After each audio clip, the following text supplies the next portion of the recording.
Through darkened streets, they rehearse a ceremony the like of which has not been seen in this country for 6 decades.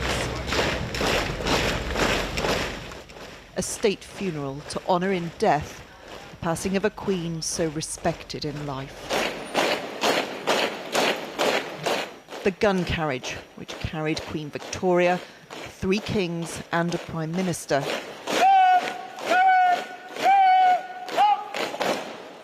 now being prepared for a monarch who served longer than them all.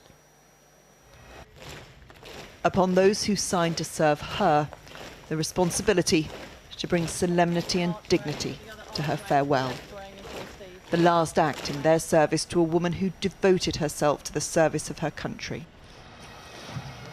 The monumental passing from one era to another, reflected in the simplest of signs. HMQ, replaced by HMK, His Majesty the King.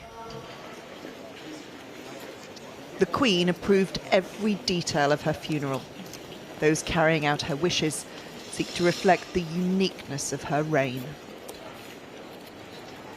The state funeral is the largest, most formal, the highest ranking funeral you can get. So absolutely everything will be out for Her Majesty and everybody will be in absolutely their best. On Monday morning at 10:44, the Queen's coffin will leave Westminster Hall for Westminster Abbey. The King, along with his sister and brothers, will walk behind the state gun carriage, accompanied by the Prince of Wales, the Duke of Sussex, and other members of the royal family. The state funeral will begin at 11 a.m. and will be conducted by the Dean of Westminster. The Archbishop of Canterbury will deliver the sermon.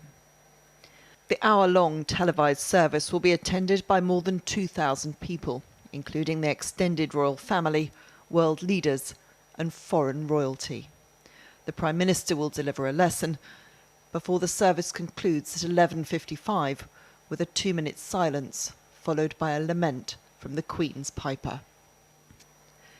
At 12:15, the royal family will then follow the gun carriage as it's drawn down Whitehall, through Horse Guards Parade and along the Mall, retracing the Queen's final journey from Buckingham Palace.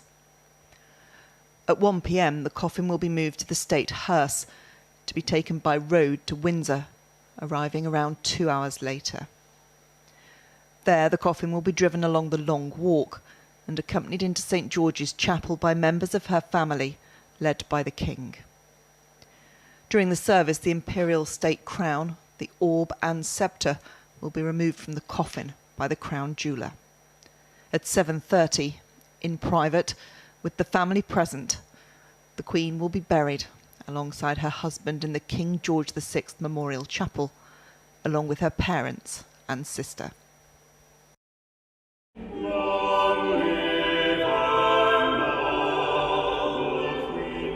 In Windsor, where as the widowed Queen she mourned the Duke's death alone, they will be reunited once more.